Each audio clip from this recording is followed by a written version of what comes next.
So இந்த video போகிறதுக்கு முன்னாடி இப்போ நான் பார்க்க போகிற எல்லாமே பார்த்தீங்கன்னா ஒரு பிடிஎஃப் ஃபார்மேட்டில் கீழே டிஸ்கிரிப்ஷனில் லிங்காக கொடுத்துருக்கேன். ஸோ அந்த வெப்சைட்டில் போய்ட்டு நீங்கள் டேரெக்டாக டவுன்லோட் பண்ணிக்கலாம். ஸோ நான் பிடிஎஃபாக பார்த்துக்கிறேன் அப்படிங்கிறவங்க வீடியோ ஸ்கிப் பண்ணிட்டு நீங்கள் டேரெக்டாக டவுன்லோட் பண்ணி கூட பார்த்துக்குங்க. ஸோ பிரச்சனை இல்லை. நான் வந்து ஒரு கவனிச்சிட்டேன்னா எனக்கு வந்து எல்லாம் மைண்டில் செட் ஆயிரும் அப்படின்னு நினைக்கிறவங்க மட்டும் வீடியோ ஸ்கிப் பண்ணாமல் பாருங்கள், சரிங்களா? ஓகே, ஃபர்ஸ்ட் ஆஃப் ஆல் பார்த்தீங்கன்னா XA அப்படிங்கிறது mole fraction of solute, XB அப்படிங்கிறது மோல் ஃப்ராக்ஷன் ஆஃப் சால்வெண்ட். இந்த mole fraction of solute plus solvent அப்படிங்கிறது எப்போவுமே வேல்யூ வந்து 1 அப்படிங்கிற இதில் தான் இருக்கும், சரிங்களா? ஸோ வந்து அதை கரெக்டாக ஞாபகம் வச்சுக்கேன். ஏன்னா பார்த்தீங்கன்னா கொஸ்டினில் ஒரு சில கொஸ்டின்ஸில் சொல்யூட்டோட மோல் ஃப்ராக்ஷன் கொடுத்துட்டு சால்வெண்ட்டுக்கு ரிலேட்டடாக ஏதோ ஒரு டேர்ம் வந்து கண்டுபிடிக்கிற மாதிரி அவன் கொடுத்துருவான். ஸோ அந்த டைமில் பார்த்தீங்கன்னா சொல்யூட்டோட மோல் ஃப்ராக்ஷன் டேரக்ட் எடுத்து அப்ளை பண்ணிடாதீங்க. ஸோ அந்த இடத்துல இந்த XA + XB = 1 அப்படிங்கிற டேர்ம் வந்து கரெக்டாக பார்த்து கவனிச்சு போடுங்க. So next molarity. ஸோ எல்லாரும் மொலாரிட்டி, நார்மாலிட்டி இதுக்கெல்லாம் பார்த்தீங்கன்னா நிறைய பேர் கன்ஃபியூஸ் பண்ணிக்குவாங்க. ஸோ அதெல்லாம் எதுவுமே வேணாம். ஸோ சிம்பிளாக ஞாபகம் வச்சுங்க. Molarity = number of moles of solute NA. நான் ஆல்ரெடி சொல்கிறேன், A அப்படிங்கிற டேர்ம் வந்து இப்போ நம்ம பார்க்க போகிற இந்த வீடியோ ஃபுல்லாக பார்த்தீங்கன்னா ஏங்கிறது சொல்யூட், Bங்கிறது சால்வெண்ட், சரிங்களா? சொல்யூட்னா என்ன அப்படின்னா ஃபஸ்ட்டு சால்வெண்ட் அப்படிங்கிறது வாட்டர், சரிங்களா? நம்ம அதாவது எந்த மீடியம்லாம் நம்ம கரைக்க போகிறோமோ, ஏதோ ஒரு பொருளை எந்த மீடியம் கரைக்க போகிறோமோ அது வந்து சால்வெண்ட். சொல்யூட் அப்படிங்கிறது எந்த பொருளை கரைக்க போகிறோம். ஃபார் எக்ஸாம்பிள் வந்து இப்போது ஒரு டம்ளர் ஆஃப் கிளாஸில் தண்ணி எடுத்துக்கிட்டு இன்னொரு வந்து ஒரு டேபிள் ஸ்பூன் உப்பு எடுத்துக்கிட்டோம் அப்படின்னா, ஸோ அந்த உப்பு அப்படிங்கிறது சொல்யூட் அண்ட் தட் வாட்டர் அப்படிங்கிறது சால்வெண்ட், சரிங்களா? ஸோ இதில் கொஞ்சம் கிளாரிட்டி நல்லா கொஞ்சம் கிளியராக இருங்க, ஏன்னா இதில் நிறைய மிஸ்டேக் பண்ணுவோம் நம்ம. ஸோ நெக்ஸ்ட் பார்த்தீங்க அப்படின்னா மொலாரிட்டி = NA. NAங்கிறது number of moles of A. Number of மோல்ஸ்க்கு வந்து நிறையா ஃபார்முலாஸ் இருக்குது. Given mass by molecular mass, given mass by atomic mass, அந்த மாதிரி given number of atoms by Avogadro நம்பருங்கிறது 6.023 × 10⁻23, சரிங்களா? ஸோ அதை வந்து நோட் பண்ணிக்கங்க, அது எழுதலை. ஸோ அது வந்து எது கூட மல்டிப்ளை பண்ணால் 1000 / வால்யூமால் நீங்கள் டிவைட் பண்ணிங்க அப்படின்னா வழங்கவனிங்க வால்யூம் அப்படிங்கிறது. ஸோ நான் கீழே பார்த்தீங்கன்னா உங்களுக்கு லிட்டர்ஸ் அப்படின்னு சொல்லி கொடுத்துருக்கேன்னா, ஸோ அதை வந்து மில்லி லிட்டர்ஸ் அப்படின்னு மாற்றிங்க, சரிங்களா? நம்ம வந்து இப்போ லிட்டர்ஸ் அப்படின்னு யூஸ் பண்ணோம் அப்படின்னா மேலே 1000 போட வேண்டியதில்லை, டிவைட் பை லிட்டர்ஸ் அப்படின்னு சொல்லி போட்டுக்கலாம்.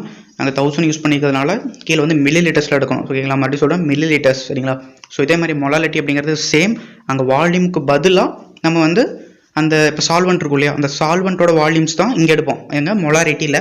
ஸோ அதே சால்வெண்ட்டோட லிட்டர்ஸுக்கு பதிலாக அதை வெயிட்டில் மெஷர் பண்ணி எடுத்தோம் அப்படின்னா அது வந்து மொலாலிட்டி, சரிங்களா? ஸோ வால்யூமில் மெஷர் பண்ணால் சால்வெண்ட்டை தான் மெஷர் பண்ண போகிறோம். வால்யூமாக இருந்தாலும் சரி, வெயிட்டாக இருந்தாலும் சரி, சால்வெண்ட்டை தான் மெஷர் பண்ண போகிறோம், சரிங்களா? அதில் வந்து கொஞ்சம் கிளியராக இருங்க. ஸோ மொலாரிட்டி அப்படிங்கிறது டெம்பரேச்சர் டிபெண்ட் பண்ணி இருக்கும், மொலாலிட்டி அப்படிங்கிறது டெம்பரேச்சரை டிபெண்ட் பண்ணி இருக்காது. ஸோ அதே மாதிரி நார்மாலிட்டியும் பார்த்தீங்கன்னா டெம்பரேச்சர் டிபெண்ட் பண்ணி இருக்கும், சரிங்களா? ஸோ அதே மாதிரி மொலாரிட்டிக்கும் நார்மாலிட்டிக்கு என்ன வித்தியாசம் அப்படின்னா ஒரு N ஃபேக்டர். மொலாரிட்டி ஃபார்முலா தான் சேம், நார்மாலிட்டிக்கும் அப்படியே வரும். அது கூட N ஃபேக்டர் அப்படிங்கிற வந்து N ஃபேக்டர் மட்டும் நீங்கள் மல்டிப்ளை பண்ணீங்க அப்படின்னா உங்களுக்கு வந்து நார்மாலிட்டி கிடச்சிரும். ஸோ அந்த N ஃபேக்டருங்கிறது என்ன அப்படிங்கிறத நான் நெக்ஸ்ட்டு சொல்கிறேன். அதாவது ஃபார் எக்ஸாம்பிள் ஆசிடாக இருக்கட்டும், பேஸாக இருக்கட்டும். ஆசிட் அப்படின்னா ஃபார் எக்ஸாம்பிள் HCl எடுத்துக்கிறேன் அப்படின்னா அதோட பெசிசிட்டி அப்படிங்கிறது 1, சரிங்களா? ஸோ அந்த 1 அப்படிங்கிறது தான் இங்கே N ஃபேக்டர் 1. ஃபார் எக்ஸாம்பிளுக்கு வந்து நான் இப்போ BaOH ட்வைஸ் எடுத்துக்கிறேன், பேரியம் ஹைட்ராக்சைடு எடுத்துக்கிறேன். ஸோ பேரியம் ஹைட்ராக்சைடோட N வேல்யூ எவ்வளோ ஹைட்ராக்சைட்ஸ் இருக்குது அப்படின்னா 2 இருக்குது. ஸோ என்னோட வேல்யூ பார்த்தீங்கன்னா 2. ஸோ இப்போ ஃபார் நார்மாலிட்டியில் இருக்கக்கூடிய N ஃபேக்டர் பேரியம் ஹைட்ராக்சைடுக்கு எவ்வளோன்னு கேட்டால் 2. இப்படி தான் வந்து N ஃபேக்டர் கால்குலேட் பண்ணணும். ஸோ நெக்ஸ்ட் பார்த்தோம் அப்படின்னா equal number of moles and equal number of mass, இது ரெண்டு தான் பார்க்க போகிறோம். So equal number of moles அப்படிங்கிறது எப்படி சொல்லுவாங்க அப்படின்னா கிவன் அமௌண்ட் ஆஃப் சப்ஸ்டன்ஸ், அதாவது given weight divided by equivalent molar mass அப்படின்னு சொல்லுவோம். நம்பர் நல்லா கேட்டுங்க. நம்பர் ஆஃப் மோல்ஸ் அப்படின்னா given mass by molecular mass, அவ்வளோதான், சிம்பிளாக முடிஞ்சு. Equivalent number of moles number எப்படின்னா நார்மலாக கிவன் சப்ஸ்டன்ஸ் கிவன் வெயிட் அப்படின்னு சொல்லிட்டு டினாமினேட்டரில் மோலார் மாஸுக்கு பதிலாக ஈக்குவலன்ட் மோலார் மாஸ் அப்படின்னு போட்டுக்கணும், சரிங்களா? ஸோ அடுத்து கீழே ஈக்குவலன்ட் மோலார் மாஸ்னால் என்ன அப்படின்னா நார்மலாக இருக்கக்கூடிய மோலார் மாஸ் கூட N ஃபேக்டர், இது வரைக்கும் நம்ம பார்த்தோம் இல்லையா, அந்த பெசிசிட்டி ஆசிடிட்டிங்கிறத வச்சு தான் நம்ம N ஃபேக்டர் பார்த்தோம் இல்லையா. ஸோ அந்த N ஃபேக்டர் டிவைட் பண்ணிக்கிட்டீங்க அப்படின்னா உங்களுக்கு வந்து ஈக்குவல் மோலார் மாஸ் கண்டுபிடிச்சிருவோம். ஸோ ஈக்குவல் மோலார் மாஸ் எப்படி கண்டுபிடிக்கணும், ஸோ அது வந்து எப்படி ஈக்குவல் நம்பர் ஆஃப் மோல்ஸ் எப்படி கண்டுபிடிக்கணும் அப்படிங்கிற ரெண்டுதும் பார்த்துருவோம் இல்லையா. ஸோ நான் ஃபஸ்ட்டு சொன்னது தான் இப்போ காமிச்சிருக்கேன். ஆசிட்ஸ்க்கு வந்து பேசிசிட்டி அப்படின்னு சொல்லுவோம், சரிங்களா? அதே மாதிரி பேஸஸ்க்கு அசிடிட்டி அப்படின்னு சொல்லுவோம். ஸோ இது வந்து டேர்ம்ஸை கன்ஃபியூஸ் பண்ணிக்க வேணாம். அசிடிட்டி அப்படின்னா அது பேஸுக்கான டேர்ம், பேசிசிட்டி அப்படின்னா அது ஆசிட்ஸ்க்கான டேர்ம், சரிங்களா? ஸோ நெக்ஸ்ட் வந்து நான் ஆல்ரெடி சொன்ன மாதிரி H2SO4 எடுத்துட்டோம்னா அது வந்து டை பேசிக் அப்படின்னு சொல்லுவாங்க. ஏன் அப்படின்னா அதில் 2H+ அயான்ஸ் வந்து பிரிஞ்சு வரும். இதே வந்து H3PO4 அண்ட் H3PO3 இந்த மாதிரியான ஒரு சில காம்பவுண்ட்ஸ் இருக்குது, அது வந்து நம்ம பார்க்கலாம். ஸோ இந்த மாதிரி இப்போது H3PO4 வந்து ட்ரை பேசிக் அல்லது ட்ரை ப்ரோட்டிக் அப்படின்னு சொல்லுவோம். ஏன்னா 3 ஹைட்ரஜனை அது ரிலீஸ் பண்ணும். ஆனால் H3PO3 இருக்குது இல்லைங்களா, ஸோ அது பார்த்தீங்கன்னா 2 ஹைட்ரஜனை தான் ரிலீஸ் பண்ணும். ஒரு ஹைட்ரஜன் வந்து அது கூட பாண்ட் ஆகிடும். ஸோ H3PO3 அப்படின்னு கேட்டால் n வேல்யூ 2 நல்லா கவனிங்க. H3PO4னா மட்டும்தான் n வேல்யூ 3. ஸோ அதே மாதிரி பேசிஸ்க்கு வந்து இப்போ கொடுத்துருக்கேன். ஸோ நெக்ஸ்ட் போயிடலாம். ஸோ இது பார்த்தீங்கன்னா கொஞ்சம் இம்பார்ட்டன்ட். இப்போ கொஸ்டினில் பார்த்தீங்கன்னா ஒரு நார்மாலிட்டி, 1 நார்மாலிட்டி ஆர் 2 நார்மாலிட்டி அந்த மாதிரி வந்து கொடுக்காம என் நார்மல் சொல்யூஷன் 1 நார்மல் சொல்லாமல் ஏன் நார்மல் சொல்யூஷன் அப்படின்னா அது 1 நார்மாலிட்டின்னு அர்த்தம். ஸோ அதே மாதிரி டெசி நார்மல் சொல்யூஷன் அப்படின்னு வந்துருச்சுன்னா 0.1 நார்மாலிட்டின்னு அர்த்தம். செமி நார்மல் சொல்யூஷன் அப்படின்னா 0.5 நார்மாலிட்டி இருக்குன்னு அர்த்தம். ஸோ இது வந்து நம்ம 0.5 நார்மாலிட்டி சொல்யூஷன் அப்படின்லாம் டேரெக்டாக கொடுக்க மாட்டோம். ஒரு சில டைம் இப்போ டெசி நார்மல், செமி நார்மல் இப்படி மாற்றி கொடுக்கலாம். சரிங்களா. ஸோ அடுத்து ஒரு இம்பார்ட்டன்ட் டேர்ம் என்னன்னா நம்ம ஆக்சிஜன், சரியா, low concentration of oxygen in blood vessels. நம்மளோட பிளட் வெசல்ஸில் அதாவது நரம்புகளில் ஆக்சிஜன் கான்சன்ட்ரேஷன் கம்மியாக இருந்துச்சு அப்படின்னா அதுக்கு என்ன டேர்ம் அப்படின்னா அனோக்சியா அப்படின்னு சொல்லுவோம். இந்த பயாலஜியில் சொல்கிறது ஏன் இங்கே சொல்கிற அப்படின்னு கேட்காதீங்க. ஏன்னா வந்து இதுவும் சொல்யூஷன்ஸ் பேசிஸில் வரதுனால. ஸோ இந்த கொஸ்டின் வந்து ஒரு தடவை கெமிஸ்ட்ரியில் கேட்டிருக்காங்க. ஸோ நெக்ஸ்ட் பார்த்தீங்கன்னா சொல்யூபிலிட்டியை என்னென்ன ஃபேக்டர்ஸில் அஃபெக்ட் பண்ணுது அப்படின்னு பார்க்குறதுல so one of the factor பார்த்தீங்கன்னா டெம்பரேச்சர் வந்து அஃபெக்ட் பண்ணும். ஸோ இதில் வந்து எண்டோதெர்மிக் ரியாக்ஷன் வந்து ஒரு டேர்மும் இன்னொன்று வந்து எக்ஸோதெர்மிக் ரியாக்ஷன் ஒரு டேர்ம் 2 இருக்குது. ஸோ இப்போ எண்டோதெர்மிக் ரியாக்ஷனில் சொல்யூபிலிட்டி எப்போ இன்க்ரீஸ் ஆகும் அப்படின்னா டெம்பரேச்சர் எப்போவெல்லாம் இன்க்ரீஸ் பண்ணுறோமோ அப்போவெல்லாம் சொல்யூபிலிட்டி இன்க்ரீஸ் ஆகும். ஸோ அதே மாதிரி எக்ஸோதெர்மிக்னா என்ன அப்படின்னா ஹீட்டை ரிலீஸ் பண்ணணும். எண்டோதெர்மிக் அப்படின்னா ஹீட் அப்சர்வ் பண்ணணும். சரிங்களா. இப்போ ஒரு ரியாக்ஷன் வந்து ஹீட் அப்சர்வ் பண்ணி ப்ராடக்ட் கொடுக்குது அப்படின்னா யோசிச்சு பாருங்களேன், ஹீட் வந்து அப்சர்வ் பண்ணி தான் அது ப்ராடக்ட் கொடுக்குது. அப்போ நம்ம ஹீட் அதிகமாக கொடுத்து என்ன ஆகும், நம்மளுக்கு ப்ராடக்ட் அதிகமாக கிடைக்கும். ஸோ ப்ராடக்ட் அதிகமாக அப்படிங்கிறதுல என்ன கணக்கு அப்படின்னா சொல்யூபிலிட்டி இன்க்ரீஸ் ஆகுது அப்படிங்கிற கணக்கு. ஓகேவா. ஸோ இதே மாதிரி எக்ஸோதெர்மிக் அப்படின்னா ஹீட்டை ரிலீஸ் பண்ணும். எப்படி ஹீட்டை ரிலீஸ் பண்ணும். ஸோ ஆல்ரெடி ஹீட்டை ரிலீஸ் பண்ணுற இடத்துல ஒரு ரியாக்ஷனில் ஹீட்டை நம்ம எடுத்தால் மட்டும்தான் ப்ராடக்ட் சைடு அதிகமாக கிடைக்கும். ஸோ இப்போ நம்ம டெம்பரேச்சர் எடுக்கிறது விட்டுட்டு டெம்பரேச்சர் நம்ம கொடுத்தோம், எக்ஸ்ட்ரா சப்ளை பண்ணோம் அப்படின்னா என்ன ஆயிரும், அந்த ரியாக்ஷன் ரிவர்ஸ் ஆயிடும். ஸோ சொல்யூபிலிட்டிங்கிறது என்ன ஆகிடும், டிக்ரீஸ் ஆகிடும். ஸோ இதுக்கான எக்ஸாம்பிள்ஸ் நான் கொடுத்துருக்கேன். எண்டோதெர்மிக் ரியாக்ஷன்ஸ் பார்த்தீங்கன்னா NH4Cl அது ammonium chloride and potassium nitrate, sodium nitrate in water. சரிங்களா. அதாவது ammonium chloride in water, potassium nitrate in water, sodium nitrate in water. இது வந்து endothermic reaction. The next exothermic reaction அப்படிங்கிறது calcium oxide, CaO2, Li2CO3, CaSO4 and calcium acetate in water. So இதெல்லாம் பார்த்தீங்கன்னா வாட்டரில் கரைக்கும் போது. சரிங்களா. ஸோ அப்போ வந்து இதோட சொல்யூபிலிட்டி ஃபேக்டர்ஸ் இப்படி தான் இருக்கும் அப்படின்னு சொல்லியிருக்காங்க. ஸோ ஃபஸ்ட் பாயிண்ட் பார்த்தீங்க அப்படின்னா அது வாட்டரில் சோடியம் குளோரைடையோ இல்லை பொட்டாசியம் குளோரைடோ நீங்கள் போட்டு கரைக்கும் போது, அதாவது சொல்யூபிள் பண்ணும்போது அதோட சொல்யூபிலிட்டி வந்து டெம்பரேச்சரால் அஃபெக்ட் ஆகும்.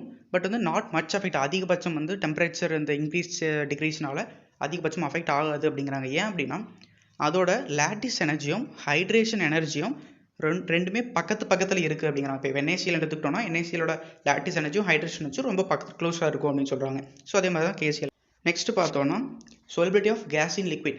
கேஸ் இன் லிக்விடோட சொல்யூபிலிட்டி அப்படிங்கிறது டெம்பரேச்சர் இன்க்ரீஸ் ஆக இதோட சொல்யூபிலிட்டி அப்படிங்கிறது டிக்ரீஸ் ஆகும் அப்படின்னு சொல்லியிருக்காங்க.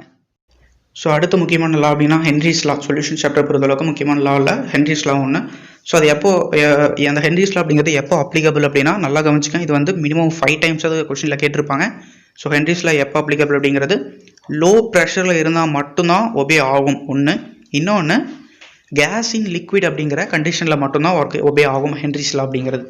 ஸோ இதோட ஃபார்முலா அப்படிங்கிறது pressure P is equal to mole fraction of the solute, solvent கிடையாது, mole fraction of the solute into KH அப்படிங்கிறது ஹென்ரிஸ் லா கான்ஸ்டன்ட். அது ஒவ்வொரு காம்பவுண்டுக்கும் அது வந்து ஸ்பெசிஃபிக்காக இருக்கும். அது வந்து கொஸ்டின்லேயே கொடுத்துருவாங்க. ஸோ நெக்ஸ்ட் பார்த்தோம் அப்படின்னா இதுக்கான ரேஷியோ அப்படிங்கிறது solubility is directly proportional to ratio of mole fractions. Solubility அப்படிங்கிறது மோல் ஃப்ராக்ஷனுக்கு டைரெக்டாக ப்ரொபோர்ஷனலாக இருக்கும். சரிங்களா. ஸோ அப்போது இந்த ஹென்ரிஸ் லாவிலிருந்து மோல் ஃப்ராக்ஷன் ஆஃப் த சொல்யூட்டுக்கு வந்து ரீஅரேஞ்ச் பண்ணோம் அப்படின்னா pressure by Henry's law constant இருக்கும் இல்லையா.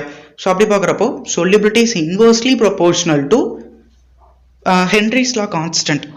ஸோ இது வந்து நல்லா ஞாபகம் வச்சுக்கங்க. ஏன்னா ஒரு சில இதில் ஒரு கொஸ்டினில் என்ன கேட்டுப்பா அப்படின்னா ஹென்ரிஸ் லா கான்ஸ்டன்ட் மட்டுமே கொடுத்துருவோம். சரிங்களா.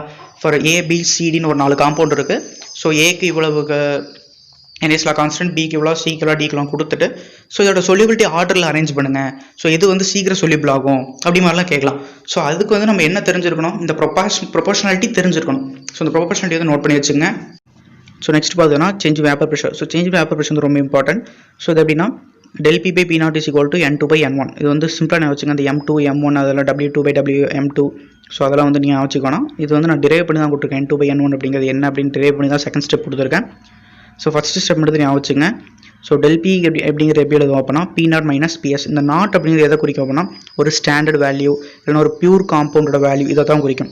ஸோ PS அப்படிங்கிறது இந்த இடத்துல சொல்யூட்டோ சால்வெண்ட்டோ கிடையாது, ரெண்டு மிக்ஸ் ஆன சொல்யூஷன் சரிங்களா. PS அப்படிங்கிறது சொல்யூஷனோட vapour pressure partial vapour pressure value. So P nought அப்படிங்கிறது பியூர் காம்பவுண்டோட partial vapour pressure value. So next அந்த del P by P nought is equal to N2/N1. So இப்போ கிளியராக இருக்கீங்களா? ஸோ நெக்ஸ்ட் போயிட்டோம் அப்படின்னா elevation in boiling point and depression in freezing point. So வந்து இப்போ வாட்டர் எடுத்துக்கிறேன் அப்படின்னா ஸோ அதில் வந்து ஒரு ப்ரெஷர் சேஞ்ச் நான் பண்ணுறேன் அப்படின்னா என்ன சேஞ்ச் பண்ணாலும் அந்த வாட்டரோட பாயிலிங் பாயிண்ட் அப்படிங்கிறது இன்க்ரீஸ் ஆகும். ஸோ அதோட ஃப்ரீசிங் பாயிண்ட் அப்படிங்கிறது டிக்ரீஸ் ஆகும் சரிங்களா. வேப்பர் சேஞ்சஸ் நடந்துருச்சு, ப்ரெஷர் சேஞ்சஸ் நடந்துருச்சு அப்படின்னா. ஸோ அதுதான் பார்த்தீங்கன்னா elevation boiling point and depression freezing point அப்படின்னு சொல்லி 2 டேர்ம்ஸில் சொல்கிறோம். ஸோ இதில் ஆல்ரெடி சொன்ன மாதிரி இந்த TB நாட் அப்படிங்கிறது ஸ்டாண்டர்ட் வேல்யூ சரிங்களா. Standard value of water boiling point என்ன அப்படின்னா 100 டிகிரி செல்சியஸ். ஸோ அதே மாதிரி தான் ஃப்ரீசிங் பாயிண்ட் அப்படிங்கிறது TF நாட்னு போட்டிருக்கோம் இல்லையா. ஸோ அது வந்து ஸ்டாண்டர்ட் வேல்யூ. ஸோ இப்போ டெல்டா TBக்கும் டெல்டா TFக்கு என்ன வித்தியாசம் அப்படின்னா மேலே வந்து TB மைனஸ் TB நாட் அப்படின்னு போடுவோம், ஃப்ரீசிங் பாயிண்ட்டுக்கு TF நாட் மைனஸ் TF அப்படின்னு போடுவோம். ஏன் அப்படின்னா டெம்பரேச்சர் அப்படிங்கிறது என்ன ஆகுது, பாயிலிங் பாயிண்ட் அப்படிங்கிறது என்ன ஆகுது அப்படின்னா இன்க்ரீஸ் ஆகுது. ஸோ ஹையஸ்ட் சேஞ்ச் இன் அப்படின்னாவே என்ன பண்ணுவோம், highest value minus lowest value தானே. ஸோ வந்து இன்க்ரீஸ் இன் பாயிலிங் பாயிண்ட் அப்படின்னா ஸோ இன்க்ரீஸ்ட் வேல்யூ என்ன TB. ஸோ இன்க்ரீஸ் நார்மல் வேல்யூவோட நம்ம வேப்பர் ப்ரெஷர் பண்ணுறப்போ டெம்பரேச்சர் அப்படிங்கிறது இன்க்ரீஸ் ஆகிறதுனால தான் ஃபஸ்ட்டு அந்த வேல்யூ போட்டுருக்கிறோம். இதே வந்து ஃப்ரீசிங் பாயிண்ட் பார்த்தோம் அப்படின்னா டிப்ரெஷன் இன் ஃப்ரீசிங் பாயிண்ட், ஹெட்டிங்கே பார்த்தீங்கன்னா depression freezing point, freezing point குறையுது அப்படின்னு அர்த்தம். ஸோ சேஞ்ச் வேல்யூ வந்து எப்பவுமே நம்மளுக்கு பாசிட்டிவ்ல தான் வரணும். ஸோ அது வந்து கான்செப்ட். ஸோ அதுபடி பார்க்குறப்போ TF நாட் மைனஸ் TF அப்படின்னு எடுக்கிறோம். ஸோ புரியுதா ஏன் வந்து இதை மாற்றி எடுக்கிறோம் அப்படிங்கிறக்கான இதை வந்து கரெக்டாக வச்சுங்க. ஏன் அப்படின்னா மைனஸ் ப்ளஸில் வந்து நிறையா கொஸ்டின்ஸ் நிறையா வரும், நான் ஆல்ரெடி சொல்லிடுறேன். ஸோ நெக்ஸ்ட் இதோட வேல்யூ அப்படிங்கிறது பார்த்தீங்கன்னா KB பாயிலிங் பாயிண்ட் அப்படின்னா KBங்கிற கான்ஸ்டன்ட் யூஸ் பண்ணணும். அதே மாதிரி TF அப்படின்னு ஃப்ரீசிங் அப்படின்னா KF அப்படின்னு யூஸ் பண்ணணும். ஸோ இந்த KB அப்படிங்கிறது என்ன அப்படின்னா ஒரு கான்ஸ்டன்ட், பாயிலிங் பாயிண்ட் கான்ஸ்டன்ட். அதே மாதிரி அதாவது எபலியோஸ்கோபிக் கான்ஸ்டன்ட் அப்படின்னு சொல்லுவாங்க KB அப்படிங்கிறத. அதே மாதிரி KF அப்படிங்கிறத கிரையோஸ்கோபிக் கான்ஸ்டன்ட் அப்படின்னு சொல்லுவாங்க சரிங்களா. எபிலோஸ்கோபிக் அப்படின்னா பாயிலிங், கிரையோஸ்கோபிக் அந்த கிரையோ ப்ரிசர்வேஷன்லாம் நம்ம படிச்சிருக்கோம் இல்லையா. ஸோ இப்போ கிரையோ அப்படின்னு வந்துச்சுனாவே ஃப்ரீசிங், அதை மட்டும் ஞாபகம் வச்சுங்க, உங்களுக்கு ஆட்டோமேட்டிக்காக அது ஞாபகம் வந்துடும். ஸோ அதில் வந்து 2 கான்ஸ்டன்ட் வேல்யூ இருக்குது. வாட்டருக்கான எபிலியோஸ்கோபிக் கான்ஸ்டன்ட் அதாவது KB அப்படிங்கிற வேல்யூ வந்து 0.52 இது கான்ஸ்டன்ட் சரிங்களா. இதை கொஸ்டினில் ஒரு சில டைம் கொடுக்கவே மாட்டான், நம்ம தான் இந்த 0.52 அப்படிங்கிற வேல்யூ சப்ஸ்டியூட் பண்ணணும், நல்லா ஞாபகம் வச்சுங்க. ஸோ அதே மாதிரி ஃப்ரீசிங் பாயிண்ட்டுக்கான அந்த கிரையோஸ்கோபிக் கான்ஸ்டன்ட் அப்படிங்கிறது 1.86. ஸோ இதையும் ஞாபகம் வச்சுங்க. இது ஒரு சில டைம் வந்து கொஸ்டினில் கொடுக்க மாட்டான், ஓப்பனாக சொல்கிறேன், நீட் எக்ஸாம்லேயே வந்து கொடுக்க மாட்டான். ஸோ வந்து கண்டிப்பாக ஞாபகம் ஆகணும் நம்ம. ஸோ அடுத்து ரொம்ப இம்பார்ட்டன்ட் என்ன அப்படின்னா ஐடியல் சொல்யூஷன்ஸ் அண்ட் நான் ஐடியல் சொல்யூஷன்ஸ் இருக்கும். ஸோ ஐடியல் சொல்யூஷன்ஸ் அப்படின்னா ரவுலட்ஸில் ஒபே பண்ணும், நாடையெல்லாம் ரவுலட்ஸில் ஒபே பண்ணாது. ஸோ ரவுலட்ஸில் என்ன ஒரு ஃபார்முலா இருக்குது அப்படின்னா mole fraction of the solute is equal to pressure change or pressure drop சரிங்களா divided by pure value. So அதாவது mole fraction of the solute is equal to pressure change or pressure drop divided by pure compound pressure of pure compound. So சிம்பிளாக அவ்வளோதான். So இந்த ideal solutions நான் என்ன அப்படி already பார்த்து ரவுலட்ஸ்லாம் obey பண்ணும். So இந்த ரவுலட்டில் ஒபே பண்ணுறப்ப இதோட வேல்யூ அப்படிலாம் எப்படி இருக்கும் அப்படின்னா டெல்டா H மிக்ஸ் வந்து 0, அதாவது டெல்டா H வந்து 0, delta V 0, delta S positive, delta G negative. இது வந்து கான்ஸ்டன்ட், நீ ஐடியலாக இருக்கட்டும் நான் ஐடியலாக இருக்கட்டும் டெல்டா S அப்படிங்கிறது பாசிட்டிவாகவே தான் இருக்கும், டெல்டா G அப்படிங்கிறது நெகட்டிவாகவே தான் இருக்கும் சரிங்களா. ஐடியல் சொல்யூஷன்ஸ் அப்படின்னா அதில் அசிட்ரோப் அப்படிங்கிறது எதுவுமே கிடையாது, நோ அசிட்ரோப். ஸோ இது பார்த்தீங்கன்னா இந்த எக்ஸாம்பிள்ஸில் ரொம்ப ஈஸி தான். அதாவது இப்போ N-பியூட்டைல் புரோமைடு, N-பியூட்டைல் குளோரைடு எல்லாம் ஒரே மாதிரியே வரும். எத்தில் புரோமைடு அப்படின்னா எத்தில் அயோடைடு, குளோரோபென்சின்லாம் ப்ரோமோபென்சின், ஹெக்சேன்னா ஹெப்டேன், அந்த மாதிரி ஒரே மாதிரியான காம்பவுண்ட்ஸ் வரும். ஸோ வந்து ரொம்ப ஈஸி. ஸோ நான் ஐடியலுக்கு போகிறதுக்கு முன்னாடி பாசிட்டிவ் அண்ட் நெகட்டிவ் டிவியேஷன் இருக்குது. ஸோ இதோட ட்ரிக் என்ன அப்படின்னா பாசிட்டிவ் டிவியேஷன்ஸ் எல்லாம் எப்படியா இருக்குன்னா ஆல்கஹால்ஸ், CS2 அதாவது carbon disulphide and carbon tetrachloride இருக்கணும். ஸோ இந்த 3ல் ஏதாவது ஒரு காம்பவுண்ட் இருந்துச்சு அப்படின்னா அது கண்டிப்பாக பாசிட்டிவ் டிவியேஷனாக தான் இருக்கும். ஸோ அதுக்கு பதிலாக ஆசிட்ஸ் இருந்துருச்சு அப்படின்னா நெகட்டிவ் டிவியேஷனாக தான் இருக்கும். சப்போஸ் நீங்கள் எப்படி கேட்கலாம், ஸோ ஆல்கஹால்ஸும் இருக்குது ஆசிட்ஸும் இருக்குது அப்படின்னா பாசிட்டிவ் எழுதுதா நெகட்டிவ் எழுதுதா அப்படின்னு கேட்டால் நெகட்டிவ் தான். ஆசிட் இருக்குது, ஆல்கஹால்ஸ் இருந்தாலும் சரி, CS2 இருந்தாலும் சரி, CCl4 இருந்தாலும் ஆசிட்ஸ் அப்படிங்கிற ஒரு ஏதோ ஒரு ஆசிட் காம்பவுண்ட் இருந்துச்சு அப்படின்னா அது வந்து நெகட்டிவ் டிவியேஷன் தான், அதில் எந்த சேஞ்சஸும் இல்லை சரிங்களா. ஸோ நெக்ஸ்ட் பாசிட்டிவ் டிவியேஷன்ஸ் அப்படிங்கிறப்போ ஸோ இதில் எக்ஸாம்பிள்ஸ் பார்த்தாவே தெரியும், நான் அப்படி சொல்லியிருக்கேன் alcohols and CS2 and CCl4 இந்த 3ல் ஏதாவது ஒன்று இருந்தாலும் அது வந்து பாசிட்டிவ் டிவியேஷன்ஸ். அதில் செக் பண்ணி பார்த்துங்க எல்லாமே இருக்குது அப்படின்னு சொல்லிட்டு. ஸோ பாசிட்டிவ் டிவியேஷன்ஸ் பொறுத்தளவுக்கு delta H value delta V value ரெண்டுமே வந்து பாசிட்டிவாக இருக்கும். இதில் delta S value positive, delta G value negative வந்து நார்மல். ஸோ பாசிட்டிவ் டிவியேஷன்ஸ் இருக்கிற எல்லாமே லோ பாயிலிங் அசிட்ரோப்ஸ் சரிங்களா. ஸோ நெக்ஸ்ட்டு இப்போ வந்து A2 + B2 gives 2AB அப்படின்னு ஒரு ரியாக்ஷன் எடுத்துக்கிட்டேன் அப்படின்னா A2வும் B2வும் பார்த்தீங்கன்னா ரியாக்டன்ட், AB அப்படிங்கிறது ப்ராடக்ட். ஸோ இப்போது அந்த ப்ராடக்டோட இன்ட்ராக்ஷன், அந்த பாண்ட் இன்ட்ராக்ஷன் இருக்கும் இல்லையா, ஸோ அதோட பாண்ட் இன்ட்ராக்ஷன் வந்து இருக்கக்கூடிய ரியாக்டன்ஸ்குள்ளேயே இருக்கக்கூடிய பாண்ட் இன்ட்ராக்ஷனை விடவும் கம்மியாக தான் இருக்கும். சரிங்களா, அதான் வந்து அந்த AB இஸ் லெஸ் தேன் AABBன்னு போட்டிருக்க இல்லையா, அந்த பாண்ட் இன்ட்ராக்ஷன் நான் சொல்கிறேன். ஸோ நெக்ஸ்ட்டு பார்த்தீங்கன்னா PA is equal to P0A into XA அப்படிங்கிறது ஃபார்முலா. பட் இந்த formula positive deviation non ideal சொல்யூஷன்ஸில் என்னவா இருக்கும் அப்படின்னா, PAவோட வேல்யூ வந்து P0Aவையும் XAவும் மல்டிப்ளை பண்ண ஒரு வேல்யூ வரும் இல்லையா, அதை விடவும் அதிகமாக இருக்கும். சரிங்களா. ஸோ நெக்ஸ்ட்டு பார்த்தீங்கன்னா நெகட்டிவ் டிவியேஷன் ஆல்ரெடி சொல்லியிருக்கேன். ஆசிட்ஸ் வந்துருச்சு அப்படின்னா, ஆல்கால்ஸ் வந்துமே ஆசிட்ஸ் வந்துருச்சு அப்படின்னா அது வந்து கண்டிப்பாக நெகட்டிவ் டிவியேஷன் தான் போகும், பாசிட்டிவ் டிவியேஷனுக்கு போகாது. இது ஒரு எக்ஸப்ஷன். அது போக இது ஆசிடே இல்லாத காம்பவுண்டும் ஒரு சிலது நெகட்டிவ் டிவியேஷனில் வரும்.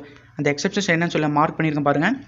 CHCl3 ப்ளஸ் பென்சின், அதாவது பென்சின் ப்ளஸ் குளோரோஃபார்ம் வந்துச்சுன்னா அது நெகட்டிவ் டிவியேஷன் தான். இதில் பார்த்தீங்கன்னா ஆல்கஹால்ஸோ ஆசிட்ஸோ எதுவுமே இல்லை. பட் அப்படி இருந்தாலும் கூட பென்சின் ப்ளஸ் குளோரோஃபார்ம் வந்தால் நெகட்டிவ் டிவியேஷன். அதே மாதிரி நெக்ஸ்ட் அடுத்து பார்த்தீங்கன்னா அனிலின் அண்ட் அசிட்டோன் வந்தாலும், அசிட்டோன் அண்ட் குளோரோஃபார்ம் வந்தாலும், chloroform and benzene, chloroform and acetone and aniline, இந்த 3 காம்பவுண்ட் வந்துச்சு அப்படின்னா அது வந்து நெகட்டிவ் டிவியேஷன் கண்டுபிடிட்டு போட்டுடலாம். ஒரு ஆரம்பர் போட்டு ஒரு காம்பவுண்ட் கொடுத்துரும் பார்த்தீங்களா, அதாவது methanol plus acetic acid already சொல்லியிருக்கேன். இதில் ஆல்காலும் வருது, ஆசிடும் வருது. ஸோ அப்படி இருக்கிற பட்சத்தில் நம்ம எதில் சேர்க்கணும் அப்படின்னா நெகட்டிவ் டிவியேஷன். நல்லா நோட் பண்ணிக்க. ஸோ நெக்ஸ்ட்டு நம்ம நார்மலாக பார்க்குறபடி இதுக்கான delta H value delta V value ரெண்டுமே நெகட்டிவ். நான் நார்மலாக இது வரைக்கும் பார்த்த எல்லாத்துலேயும் மாதிரி delta S value positive and delta G value negative. So negative deviations எல்லாமே ஹை பாயிலிங் அசிடோப். நல்லா கவனிங்க, நெகட்டிவ் எல்லாமே ஹை பாயிலிங் அசிடோப், பாசிட்டிவ் எல்லாமே லோ பாயிலிங் அசிடோப். இந்த கம்பேரிசன் வச்சுக்கோங்க. ஸோ அதே மாதிரி அடுத்து பார்த்தீங்கன்னா ஆல்ரெடி சொன்ன மாதிரி ப்ராடக்டோட இன்ட்ராக்ஷன் வந்து நெகட்டிவ் டிவியேஷனில் அதிகமாக இருக்கும் ரியாக்டண்ட்டை கம்பேர் பண்ணும்போது. ஆனால் பாசிட்டிவ் டிவியேஷன்ஸில் ப்ராடக்டோட பாண்ட் இன்ட்ராக்ஷன் அப்படிங்கிறது ரியாக்டன்ஸோட கம்மியாக இருக்கும். ஸோ நெக்ஸ்ட் அடுத்து கீழே பார்த்தீங்கன்னா PAவோட வேல்யூ பார்த்தீங்கன்னா less than P0A into XA. சரிங்களா, இதுவும் வந்து ஞாபகம் வச்சுங்க. ஸோ அடுத்து ஒரு முக்கியமான பாயிண்ட் என்ன அப்படின்னா, கார் ரேடியேட்டர்ஸில் நம்ம ஆன்டிஃப்ரீஸுக்கு எதுன்னு யூஸ் பண்ணுவோம் அப்படின்னா எத்திலீன் கிளைக்கால். இந்த எத்திலீன் கிளைக்கால் பார்த்தீங்கன்னா இப்போ நம்ம இந்தியாவில் வந்து அதிகமாக யூஸ் பண்ணுறதில்ல. இது எங்கே யூஸ் பண்ணுவாங்க அப்படின்னு பார்த்தோம்னா ஸ்னோ ரீஜன்ஸ், அந்த மாதிரி இப்போ அமெரிக்காவோட அந்த ஸ்னோ ரீஜன்ஸ்லாம் இருக்கும் இல்லையா, ஸோ ஆஸ்திரேலியா அந்த மாதிரி இடத்துலலாம் யூஸ் பண்ணுவாங்க. ஸோ அந்த மாதிரி இடத்துல என்ன ஆகும்னா அந்த பெட்ரோல் லிக்விட் தானே, ஸோ அது வந்து ஈஸியாக வந்து நம்ம ஸ்னோ ரீஜன்ஸ் அந்த மாதிரி இருக்கிற இடத்துல ஈஸியாக ஃப்ரீஸ் ஆகும்.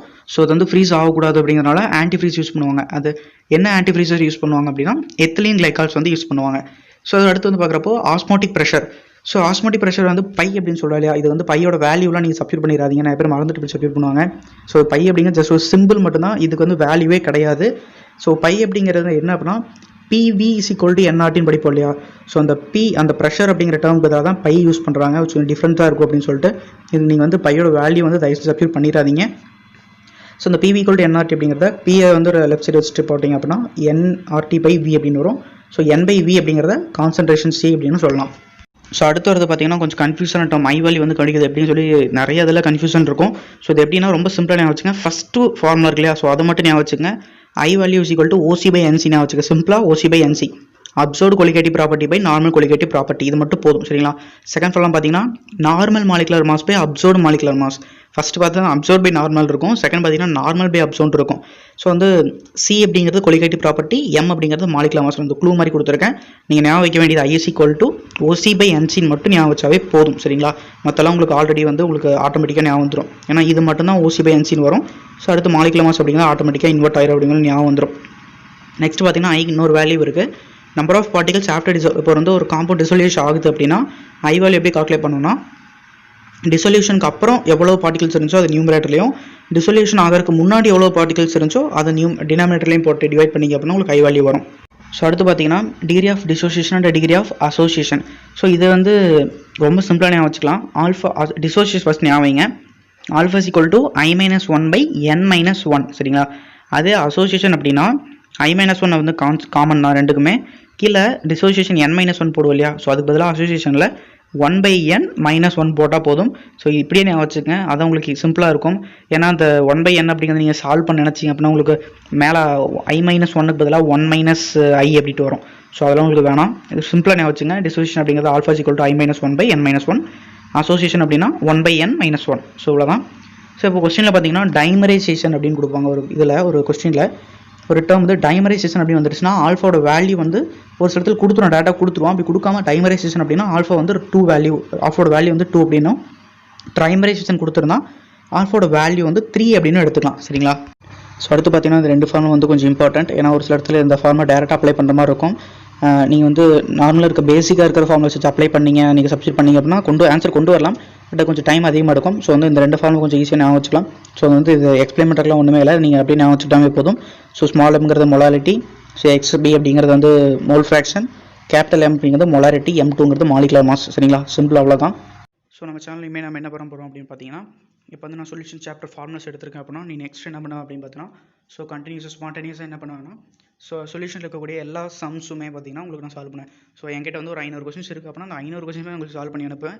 ஸோ வந்து நீங்கள் ரொம்ப பயந்து கொண்டு 500 கொஸ்டின் ஒரு 2 மணி நேரம் 3 மணி நேரம் அப்படின்லாம் நீங்கள் நினைக்கவே வேணாம். ஸோ நான் ஒவ்வொரு கொஸ்டினுக்கும் தனியாக தம்ப்நெயில் வச்சிருவேன். சரிங்களா? உங்களுக்கு எந்த கொஸ்டின் வேணும் வந்து தனியாக பிளேலிஸ்ட் கிரியேட் பண்ணிடுவேன். ஸோ நீங்கள் உங்களுக்கு என்ன கொஸ்டின் டவுட்டாக இருக்கோ, என்ன மாதிரி மாடல்ஸ் உங்களுக்கு டவுட்டாக இருக்கோ, நீங்கள் நீட் கேலக்ஸி அப்படின்னு சொல்லிட்டு உள்ளே போய்ட்டு சேனல் உள்ளே போய்ட்டு பிளேலிஸ்ட் இருக்கும் இல்லையா, ஸோ அந்த பிளேலிஸ்ட்டில் போய் பாருங்கள். பிளேலிஸ்ட்டு கிளிக் பண்ணிங்கன்னா கீழே நிறையா வீடியோஸ் வரும். ஸோ அதில் உங்களுக்கு சர்ச் பண்ணுங்கள், எந்த கொஸ்டின் வந்து நான் பார்க்கணும், எந்த கொஸ்டின் வந்து தெரிஞ்சுக்கணும் அப்படின்னு சொல்லிட்டு உங்களுக்கு எந்த கொஸ்டின் தேவையோ நீங்கள் அதை மட்டுமே சர்ச் பண்ணி பார்க்கலாம். சப்போஸ் வந்து இப்போ நான் இப்போ ஒரு 20 கொஸ்டின் இருக்குது, நான் மொத்தமாக போடுறேன் அப்படின்னா உங்களுக்கு வந்து அது தெரிஞ்ச கொஸ்டின் நீங்கள் மறுபடியும் பார்க்கல யூஸ். ஸோ இனிமேல் நம்ம என்ன பண்ணுவோம் பார்த்தீங்கன்னா, இப்போ நான் சொல்யூஷன் சாப்டர் எடுத்திருக்கேன், ஒரு ஃபார்முலாஸ் வந்து ஃபுல்லாக எடுத்து முடிச்சிட்டேன் அப்படின்னா அடுத்து நான் என்ன பண்ணுவேன் அப்படின்னா சொல்யூஷன்ஸ் இப்போ என்கிட்ட ஒரு 300 கொஸ்டின்ஸ் இருக்குன்னா அந்த 300 கொஸ்டின்ஸை நான் போஸ்ட் பண்ணிடுவேன். ஸோ அது எப்படி போஸ்ட் பண்ணேன் அப்படின்னா தனித்தனி கொஸ்டினாக போஸ்ட் பண்ணுவேன். ஒவ்வொரு வீடியோவும் இப்போ 300 கொஸ்டின்ஸ் இருக்குன்னா 300 வீடியோஸும் நான் போஸ்ட் பண்ணிடுவேன். ஒவ்வொரு கொஸ்டினுக்கும் பார்த்தீங்கன்னா 1 மினிட் இல்லை 30 செகண்ட்ஸ் ஒரு 45 செகண்ட்ஸ் அவ்வளோதான் எடுக்கும். ஸோ வந்து எனக்கும் ஈஸியாக அப்லோட் பண்ணுறதுக்கும் எனக்கு ரொம்ப ஈஸியாக இருக்கும். ஸோ இது உங்களுக்கும் பார்த்தீங்கன்னா மொத்தமாக இப்போ 100 வீடியோஸும் ஐயோ தனித்தனியாக இருக்குமே நீங்கள் ஒன்றும் ஃபீல் பண்ணாங்கன்னா எல்லாத்தையும் பார்த்தீங்கன்னா ஒரு பிளேலிஸ்ட்டை க்ரியேட் பண்ணி நான் ஒரு மொத்தமாக ஒரு பிளேலிஸ்ட்டில் வச்சிருவேன். ஸோ அந்த பிளேலிஸ்ட்டை உங்களுக்கு நான் ஷேர் பண்ணிடுவேன். இல்லை அப்படின்னா நீங்கள் நீட் கேலக்ஸி அப்படின்னு சொல்லி சேனலில் கிளிக் பண்ணி உள்ளே போனீங்க அப்படின்னா நிறையா பிளேலிஸ்ட் இருக்கும். ஸோ அதில் வந்து இப்போ நீங்கள் சொல்யூஷன்ஸ் பார்க்கணும் அப்படின்னா சொல்யூஷன்ஸ் அப்படிங்கிற பிளேலிஸ்ட்டு கிளிக் பண்ணிங்க அப்படின்னா உள்ளே வந்து எல்லா வீடியோஸுமே இருக்கும். ஸோ அதில் வந்து ஃபஸ்ட்டு வீடியோ அப்படின்னு பார்த்தீங்கன்னா உங்களுக்கு எல்லா ஃபார்முலாஸ் அது டெஃபினேஷன்ஸ் அது மாதிரி இருக்கக்கூடியது இருக்கும். ஸோ நெக்ஸ்ட் அடுத்து இருக்கலாம் பார்த்தீங்கன்னா உங்களுக்கு சம்ஸ் இருக்கும். ஸோ உங்களுக்கு இந்த தம்ப்நெயில் எனக்கு வந்து ஒவ்வொரு தம்ப்நெயிலுமே நான் கொடுத்துருவேன், இந்த கொஸ்டின் தான் கேட்க போகிறேன், இந்த கொஸ்டின் தான் நான் எக்ஸ்பிளைன் பண்ண போகிறேன் அப்படின்னு சொல்லி கொடுத்துருவேன். ஸோ அந்த கொஸ்டின் வந்து உங்களுக்கு தெரியல, எந்த கொஸ்டின் உங்களுக்கு தெரியலையோ நீங்கள் அதை மட்டுமே வந்து எடுத்து பார்த்து எக்ஸ்பிளைன் பண்ணி தெரிஞ்சுக்கலாம். சரிங்களா? ஸோ வந்து உங்களுக்கு ரொம்ப டைம் எடுக்காது, 1 நிமிஷம் 2 நிமிஷம் எடுக்கும். சப்போஸ் வந்து நான் இப்போ ஒரு 10 மாடல்ஸும் போடுறேன், 10 மாடல்ஸும் வீடியோவும் போடுறேன் அப்படின்னா உங்களுக்கு அந்த 10ல் ஒரு 3 தெரிஞ்சிருக்கு அப்படின்னா அந்த 3க்கான டைம் உங்களுக்கு வேஸ்ட்டு தானே. ஸோ வந்து இப்போ இது வந்து கரெக்டாக இருக்கும்னு நினைக்கிறேன், நிறைய பேர் கேட்டிருந்தாங்க. ஸோ எனக்கு வந்து ஃபர்தராக வந்து நான் பிடிஎஃப் இதில் கொஸ்டின்ஸ் வந்து நிறைய சால்வ் பண்ணி பார்க்கணும் அந்த மாதிரி நினச்சிங்க அப்படின்னா உங்களுக்கு இப்போ பிடிஎஃப் நிறைய வேணும் அப்படின்னு நினச்சிங்க அப்படின்னா clevertamila.blogspot.com அப்படிங்கிற ஒரு வெப்சைட்டை போய் ரீச் பண்ணுங்கள். ஸோ அந்த வெப்சைட்டை வந்து நான் கீழே டிஸ்கிரிப்ஷன் அதையும் நான் கீழே டிஸ்கிரிப்ஷனில் கொடுத்துருக்கேன். ஸோ போய் செக் பண்ணி பாருங்கள்.